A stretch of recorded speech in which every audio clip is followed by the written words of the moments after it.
नमस्कार. तू हिरे माझा मितवा ह्या सिरियलच्या आजच्या भागामध्ये आपण पाहत आहोत. इथे अर्णवचे वडील हे ऑफिसला जायला निघालेले असतात. अर्णवच्या आधी आडीवेढे नकारासाठी चालू असतात, पण ईश्वरीने हट्ट केल्यामुळे ते आता त्यांच्यासोबत निघालेले असतात. आता गाडीमध्ये बसल्यानंतर अर्णव जाणून बुजून मुद्दामच गाडी खूपच फास्ट चालवतो आणि इथे आता अर्णवच्या बाबांना भीती वाटू लागलेली असते. ते त्याला म्हणू लागतात की हळू चालव, तर इथे तो ऐकायला तयार नसतो. मग गाडी थांबव म्हणायला लागल्यानंतर अर्णवने गाडी थांबवलेली असते आणि विचारू लागतो कशाला थांबवायला लावली. तर अर्णवचे वडील म्हणजे रमाकांत म्हणू लागतात की बाळा, तू खूपच जोरात गाडी चालवत आहे, एका वेळेला एकच काम करायला हवं. तू घडीत फोनवर बोलतोय, घडीत मध्येच तू गाडी फास्ट करतोय, स्लो करतोय, तू एकच काम काहीतरी पूर्ण कर. तर त्याच्यावर तो चिडतो आणि मग पुन्हा जोरात गाडी चालवायला सुरुवात करतो. आता इथे आपल्याला पाहायला मिळेल, ईश्वरीला वाईट वाटत असतं की आमच्या दोघींचं पहिल्यांदाच एवढं मोठं टोकाचं भांडण झाले. कळत नकळतपणे अत्याचारच झाला किंवा लक्षच दिलं गेलं नाही आपल्याकडनं नम्रताताईकडे, हे तिला जाणवलं. आणि आपल्याला हे पाहायला मिळेल की नम्रताला वाटू लागलेलं असतं. नम्रतालाही वाईट वाटतं की आपण माफी मागायला हवी, कारण आपण खूपच जास्त टोकाचं पाऊल उचललं आणि खूपच भांडलो. आता आपण हेही पाहू शकतो की अर्णव सगळ्यात पहिले गेला आहे तो ॲडव्होकेटकडे. त्यांना सगळे पेपर्स दाखवले, तर ॲडव्होकेटकडे जाऊन त्यांना आता खरं तर पर्याय माहिती करून घ्यायचं आहे. तर त्यांचं म्हणणं असतं की 1 महिन्यासाठी घाण ठेवले, त्यामुळे आता 1 महिना ती बाई जे काही बोलेल ते आपल्याला सहन करावं लागेल. तिचे पैसे जोपर्यंत आपण फेडत नाही तोपर्यंत तिचे हे सगळे नखरे झेलावंच लागणार. आणि 1 महिना तरी शांत राहा, त्या बाईशी जास्त वाद घालू नका आणि लवकरच मी पेपर वर्क करून आणि जे आपले ओरिजिनल पेपर आहे ते बनवतो आणि शेअर्स आपले नावावरचे जे गहाण आहे ते आपल्या नावावर करण्याची प्रक्रिया सुरू करतो. तोपर्यंत तुम्ही सगळ्यांनी काळजी घ्या. ती बाई तुम्हाला नेहमी दबाव टाकण्यासाठी काही बाई बोलेल किंवा ती सतत सांगत राहील की माझ्याकडे 60% 60%, तर आपल्या हातून काहीतरी चूक नको व्हायला. हे सगळं ऐकल्यानंतर रमाकांत म्हणू लागतो, हो खरं आहे तुमचं, ती बाई फारच स्वार्थी आणि लबाड आहे. ती आता हे सगळं काही बळकवण्याचा प्रयत्न करणार. आणि अशीच एक केस माझ्या मित्राची झाली होती. त्यावेळेला काय झालेलं, तर अर्णव लगेच त्याच्या बाबांना सांगतो की तुमची माहिती तुमच्याजवळ ठेवा, आम्हाला तुमची पर्याय किंवा माहिती नको आहे, आम्ही आमचा मार्ग काढू. वकिलांसमोर असं बोलल्यानंतर रमाकांत त्याची तोंडातले शब्द तोंडातच ठेवतो. त्यांनी एक पर्याय सुचवण्यासाठी वकिलांकडे तोंड उघडलंच होतं, तर अर्णवने नकार दिला. तर अर्णव आता वकिलांवर विश्वास ठेवतोय आणि त्यांना म्हणतोय की तुम्ही पर्याय सांगा, तुम्ही जसं म्हणाल तसं करू आणि लवकरच पेपर वगैरे तयार करून ठेवा. आणि राहिली 1 महिन्याची गोष्ट, तर लवकरच पैसे जमा करा आणि ते पैसे त्या बाईला दिले की मग लगेच आपल्या नावावरती पेपरवरती सही करून सगळे शेअर्स आपले पुन्हा मिळवूया. बरं, आता इकडे पाहतोय आपण ईश्वरीला ना फोन आलेला असतो तिच्या आईचा. नम्रता मात्र फार घाबरते आईचं नाव वाचल्यानंतर. ती ईश्वरीला सांगू लागते की प्लीज ना फोनच उचलू नको, उचललं तर त्या आईने काही विचारलं तर सांगावं लागेल काही, प्लीज आत्ता तरी आईला काही सांगायला नको. पण इथे ईश्वरी म्हणते कधीतरी सांगावं तर लागणार आहे ना, आपल्याला बोलावं तर लागेलच. पण आता नम्रताच्या हट्टाखातर ईश्वरी फोन उचलत नाही, फोन कट करते आणि नम्रताताईला म्हणू लागते की आपल्या आईबाबांना मला तरी वाटतं बाहेरून कळण्याऐवजी आपणच लवकरात लवकर माहिती कळवायला हवी, हो की नाही. तर इथे दोघींचं मत हेच आहे, पण आत्ता हिंमत करेल तर कोण करेल सगळ्यात पहिले सांगण्याची, अशी ही भीती आता दोघींसमोरही उभी आहे. आता त्या दोघीजणी ह्या विषयावर बोलतात आणि नंतर दोघीजणी एकमेकींची माफी मागतात की काल जे काही झालं ते जरा जास्तच झालं आणि असं करायला नको होतं आपण, म्हणून ईश्वरी माफी मागते आणि नम्रताही. आता वकिलाच्या ऑफिसमधनं बाहेर निघाल्यानंतर इथे अजूनही अर्णवचे वडील पर्याय सांगण्याचा प्रयत्न करताय अर्णवला. माझं म्हणणं ऐकून घे, माझ्या काही बिझनेस ट्रिक आहे त्या पण ऐकून घे, त्या बहुतेक तुला कामात येतील. तर इथे अर्णव ॲटिट्यूड दाखवत म्हणू लागतो की मला कुणाची मदत नको आहे, मी माझं साम्राज्य उभं करू शकतो माझ्या आईबापाशिवाय, तर मी माझं हे आलेलं संकटही घालवू शकतो.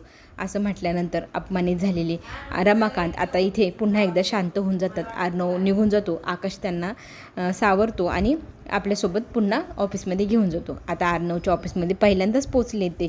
ऑफिस ते पूर्ण निहारू लागतात, पाहू लागतात. खरंच इतकं मोठं ऑफिस, इतकं सुंदर आहे. खरंच अर्णव तू कमवलं बरं का हे सगळं, कुणाच्याही मदतीशिवाय तुझ्या यशाची खरंच किती गोडवे गाऊ असं झाले मला, असं म्हणत अर्णवचे वडील कौतुक करू लागलेले असतात. अर्णव मात्र त्यांच्याकडे दुर्लक्ष करत असतो. इथे सात्विकाच्या नावावरनं हात फिरवत इथे रमाकांत म्हणू लागतो की आज जर सात्विका इथे असते, तिने पाहिलं असतं की आईच्या नावाने तू इतकं मोठं असं सुंदर शॉप काढलं आहे किंवा कंपनी उघडली आहे तर तिला किती बरं वाटलं असतं, तिला खूप आनंद झाला असता.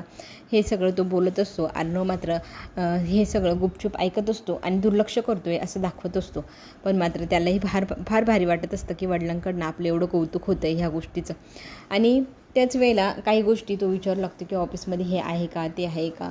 तर अर्णव म्हणू लागतो की तुमच्या कामाचं जेवढं आहे तेवढंच विचारा आणि तुमचे ओल्ड फॅशन बिझनेसच्या ज्या काही गोष्टी त्या आता खूप बदलल्या आहे, खूप नवीन व्हरायटी आल्या आहे. आता तुमचे हे बिझनेसचे ओल्ड आयडियाज वगैरे तुमच्याकडेच राहू द्या असं म्हणत तो पुन्हा एकदा अपमान करतो. आणि आता इथे बाबा पुन्हा शांत झालेले असतात. आता हे सगळं चालू असतानाच आकाश पटकन कॅबिनमध्ये येतो आणि मग म्हणू लागतो की आल्या आहे मॅडम, देशमुखबाई मॅडम. आता देशमुखबाई इतकी तारा आतमध्ये येते.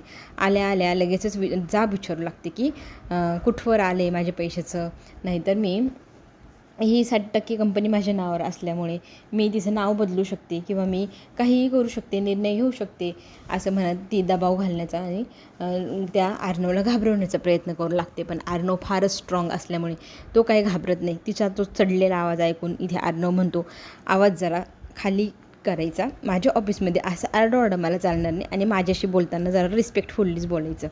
तर इथे पुन्हा एकदा इथे पाहायला मिळेल की देशमुखबाई म्हणते की माझा आज केलेला अपमान मला सहन होत नाही, तर मला माझ्याशी ह्या लेवलच्या ॲटिट्यूडमध्ये बोलायचं नाही.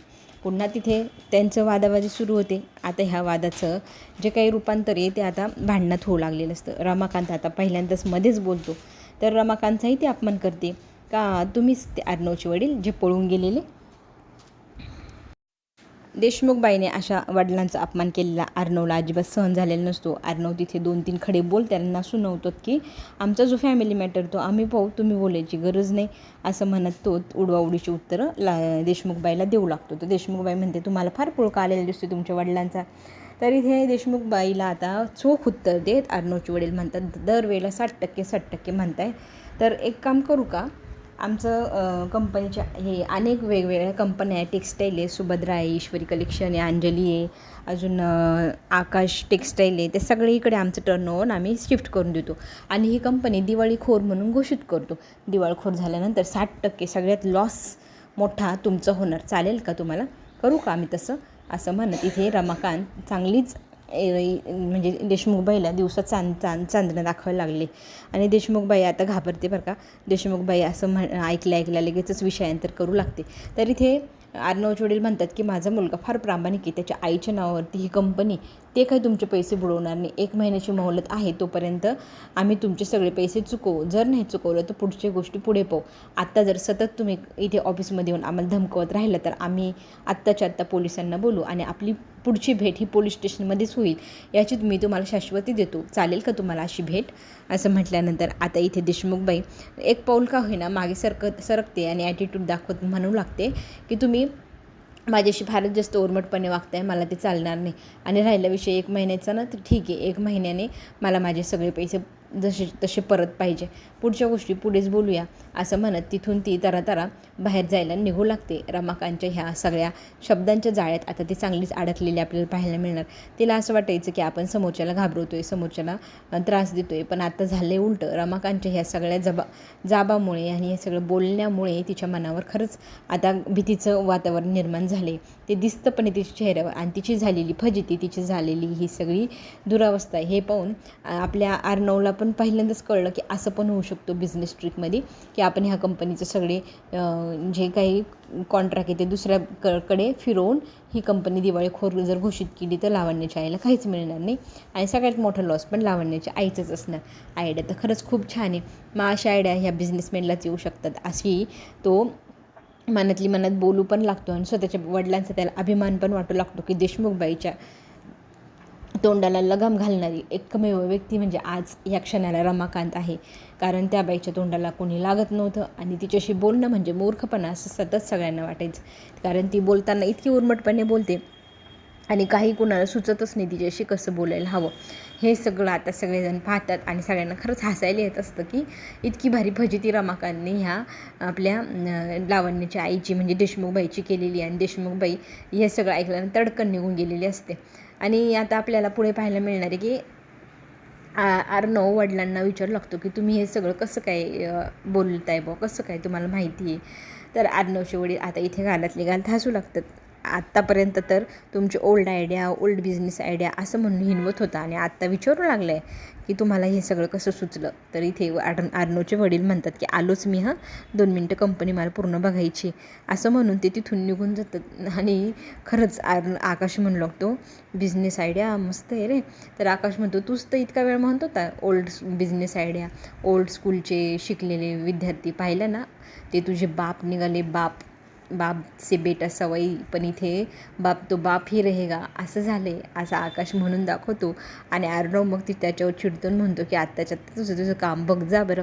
त्याला काढून देतो. गालातले गाल हसत पण असतो. खरंच वडिलांची आयडिया खूपच छान आहे आणि त्याने भारी आपल्या ह्या लावण्याच्या आईला शब्दाच्या जाळ्यात पकडले. ही गोष्ट त्याला पण खूप आवडलेली असते. ते क्षण आठवून त्याला खरंच गालात हसायला येत असतं की कशी फजिती झाली आहे देशमुखबाईची.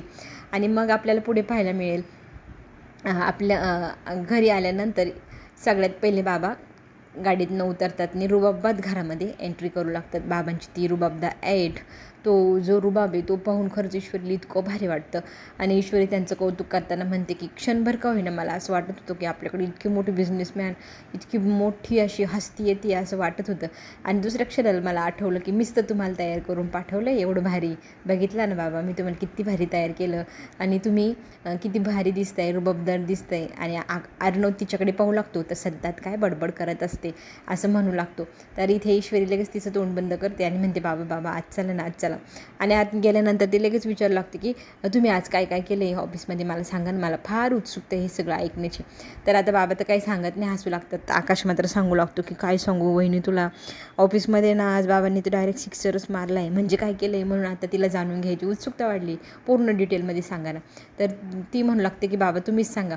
तर बाबा हसतात आणि म्हणतात कधीतरी नंतर सांगतो. आणि मग ते त्यांचे कपडे बदलण्यासाठी त्यांच्या खोलीत उठून निघून जात असतात. पण अर्णव त्यांना म्हणतो की मला पण ती ट्रिक ऐकायची आहे, तुम्ही असं कसं केलं. बाबा पुन्हा हसतात आणि निघून जातात. आता कोणती ट्रिक आहे म्हणून विचारू लागते ईश्वरी. तर आकाश सगळी घडलेली स्टोरी आता इथे सांगू लागतो ईश्वरीला.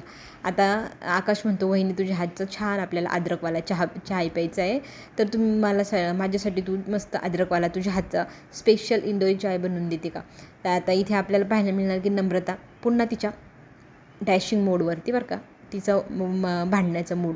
तर आता इथे ना अगोदर आपल्या ईश्वरीचं आणि अर्णवचं भांडण होतं की तुम्ही बाबांना काय म्हणालात का ऑफिसमध्ये गेले हो, त्यांच्याशी भांडले नाही ना, त्यांचा डिसरिस्पेक्ट झालेलं नाही आहे ना, त्यांचा अनादर होईल असं काय वागलेले नाही ना. तर इथे अर्णव म्हणतो मी तुला का भिंडोक दिसतो का असं काय वागायला, मी माझ्या पद्धतीने मला जसं वागायचं ना तसं वागलो आहे, तू तुझी आयडिया आणि तुझं काहीच मला सांगू नको असं म्हणत दोघंजणं भांडत असतात. नाही आता इथे आकाश त्यांना शांत करत असतो. इथे मात्र नम्रताच्या चेहऱ्यावरचा रंगच उडालेला असतो, कारण इथे आकाश ईश्वरीकडे चहा मागत असतो पण अद्रकवाला. तरी ती मी आत्ताच बनवून आणते इंदोरी चाय असं म्हणत ईश्वरी किचनच्या दिशेने निघते. तर समोरूनच इथे नम्रता चहा घेऊन येते आणि अर्णवला विचारते. तर अर्णव नाही म्हणतो, कारण अर्णव चहा घेतच नाही, त्याला कॉफी लागते. आणि मग ती आकाशला देव करते. तर आकाश म्हणतो मला नाही ईश्वरीच्या हातचा प्यायचा होता. आत्ता इथे पुन्हा एकदा नम्रता खूपच रागवते आणि ती हातातला ट्रे आपटते आणि म्हणते चहा प्यायचं तर प्या नाही तर फेकून द्या. आणि असं म्हणून ती तिच्या खोलीमध्ये निघून गेलेली असते. आता ईश्वरी आणि अर्णव दोघंही सिरियसली नम्रताच्या ह्या सगळ्या ॲटिट्यूडकडे पाहतात. आणि आता ही खरी सिच्युएशन अवघड होणार आहे ती आकाशसाठी. आकाश आता खूपच घाबरतो, बायको एवढी चिडली आहे तर तो काय करू म्हणून इथे अर्णवला विचारू लागतो. तर अर्णव म्हणतो मला काय माहीत तुझी बायको, तू बघ कसं काय करायचं.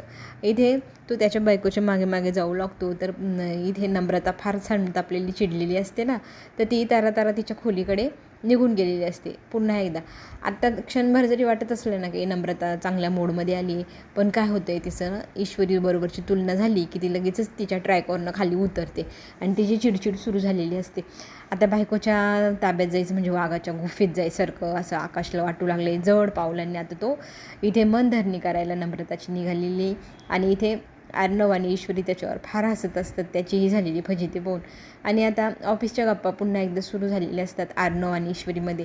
तर अर्णवला इथे ईश्वरी विचारत असते. तर ईश्वरीला अर्णव काही सांगत नाही. मग ती चिडते आणि मग त्याचा कोट त्याच्या तोंडावर फेकते आणि तिथून निघून जाते. काय करायचं तुमचं बघा, मी बाबांशीच बोलते असं म्हणत बाबांशी बोलायला ती बाबांच्या खोलीकडे जाते.